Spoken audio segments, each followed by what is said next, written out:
नमस्ते, मैं doctor S के शर्मा आपका स्वागत करता हूं और आज हम हाजिर हैं प्लेन स्केल के दूसरे लेक्चर में। तो देखते हैं प्रॉब्लम और समझते हैं प्रॉब्लम। क्वेश्चन क्या है? क्वेश्चन है construct a plain scale of RF. RF जिन बच्चों को ना मालूम हो उन्हें हम बता देते हैं, जो भूल गए हो उन्हें बता देते हैं। आरएफ का मतलब है representative fraction. Representative fraction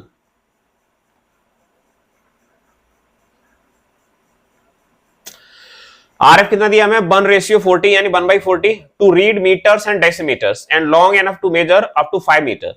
mark a dimension of the scale representing 3.7 metre. मतलब हमें एक ऐसी स्केल बनानी है जो मीटर और डेसीमीटर को रीड करता हो और हमें उसमें 3.7 मीटर की डिस्टेंस को भी मार्क करना है। जनरली प्लेन स्केल क्या करती है? 2 यूनिट को रीड करती है, यूनिट एंड सब यूनिट, और डायगोनल स्केल 3 को करती है, यूनिट, सब यूनिट और सब ऑफ सब यूनिट। तो चलिए समझते हैं इस अद्भुत प्रॉब्लम को। तो सबसे पहले हमें आरएफ दिया हुआ है और मैक्सिमम लेंथ जो ये नाप सकती है स्केल वो दी है हमें 5 मीटर, और इसकी जो मेन यूनिट और सब यूनिट है वो है मीटर एंड डेसीमीटर। तो हम लेंथ ऑफ स्केल जो होती है, ये फॉर्मूला आपको याद रखना है, नहीं मालूम है तो पहले से, वो होती है आरएफ इंटू मैक्सिमम लेंथ।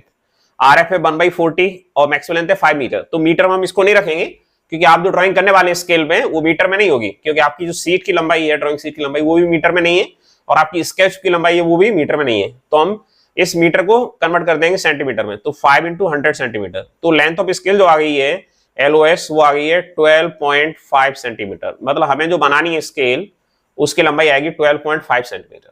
तो चलिए बनाते हैं। तो हमने क्या किया कि रेक्टेंगल बनाया 12.5 सेंटीमीटर का लंबाई है इसकी 12.5 सेंटीमीटर, और इसकी हाइट हमने ली है 1 सेंटीमीटर। आपने सर ये हाइट कहां से आ गया? जनरली हम प्लेन स्केल को बनाते हैं तो उनकी कुछ हाइट रखते हैं। जैसे प्लेन स्केल का जो स्केल आपकी ज्योमेट्री बॉक्स में अवेलेबल है वो भी प्लेन स्केल है, तो हाइट हम 1 सेंटीमीटर रख लेते हैं। कुछ लोग इसको 0.5 सेंटीमीटर भी रखते हैं, तो हमने इसको रखा 1 सेंटीमीटर। इसका कोई एकदम डेफिनेट रूल नहीं है, लेकिन सामान्यतः 1 सेंटीमीटर रखना अच्छा होता है।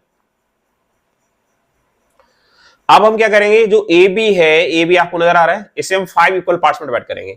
5 इक्वल पार्ट्स में डिवाइड करने के लिए हम क्या करते हैं, किसी भी एंगल पे एक लाइन खींचते हैं। ये थीटा एंगल, आपको ऐसा कोई जरूरी नहीं कि आप मेजर करें, रैंडमली किसी भी एंगल पे आपने एक लाइन खींच दी और इस पे आपने बराबर दूरी पर आर्क काटे, P1, P2, P3, P4, P5। बराबर दूरी कितनी होगी? जितनी आपकी मर्जी हो।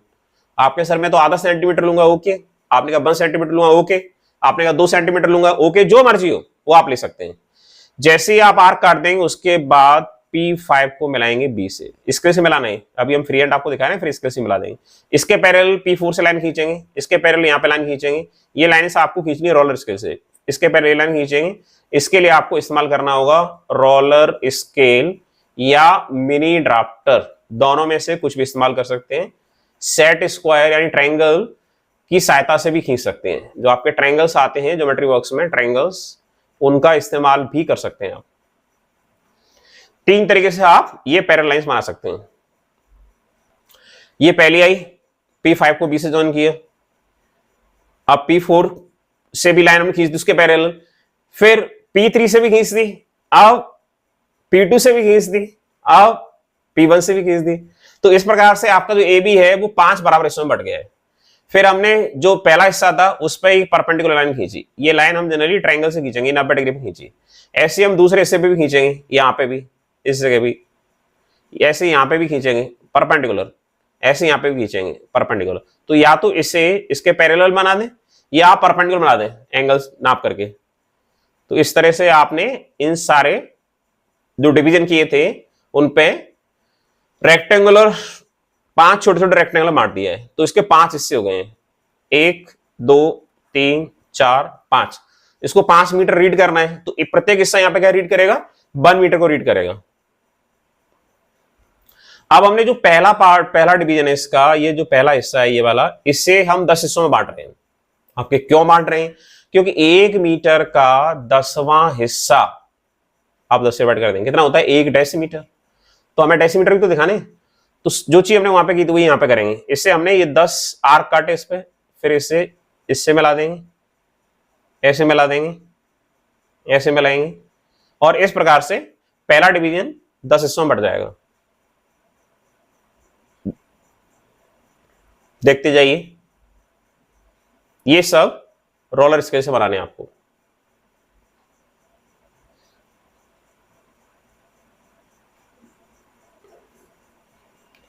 फिर पहले डिवीजन से हमने यहां पे क्या किया, ये 90 डिग्री पे लाइन खींची, फिर इससे भी खींचेंगे, इससे भी खींचेंगे, इससे भी खींचेंगे, इससे भी खींचेंगे। इस प्रकार से आप इसको 10 हिस्सों में बांट देंगे।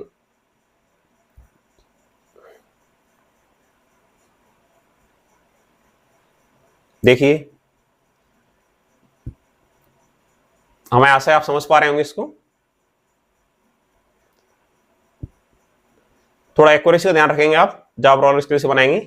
हमने ये सारा जो बनाया हुआ है ये पावर पॉइंट पे बनाया हुआ है, तो आपको पावर पॉइंट पे नहीं बनाना है, आपको स्केचबुक में बनाना है। अब ये पहला जो डिवीजन है वो 10 हिस्सों में बढ़ चुका है, मतलब ये 1 मीटर का डिवीजन 10 हिस्सों में बढ़ गया। तो सबसे जो सब डिवीजन है वो क्या रिप्रेजेंट करेगा, वो 1 डेसीमीटर को रिप्रेजेंट करेगा। अब जब हम इसकी मार्किंग करते हैं, नंबरिंग करते हैं, तो 0 हम करते हैं एक डिवीजन के बाद। 0 यहां नहीं लिखते, यहां 0 नहीं लिखते, यहां नहीं लिखते 0, एक डिवीजन के बाद ही लिखते हैं 0, फिर यहां 1, फिर यहां 2, फिर यहां 3 और यहां 4। इस तरह से हम इसकी नंबरिंग करते हैं, 1, ये 2, ये 3, ये 4। फिर आप ये जो पहला डिवीजन है इसमें आप रिवर्स नंबरिंग करते हैं, जैसे यहां 1, 2, रिवर्स मतलब लेफ्ट ऑर्डर में चलते हैं, 3, 4, 5, 6, यहां छोटे छोटे बनाने हैं आपको ताकि ये दिखें, 9, 10। लेकिन चूंकि ये कंजेशन हो जाता तो हमने क्या किया है, 2 2 के कर दिए, 2, 4, 6, 8, 10।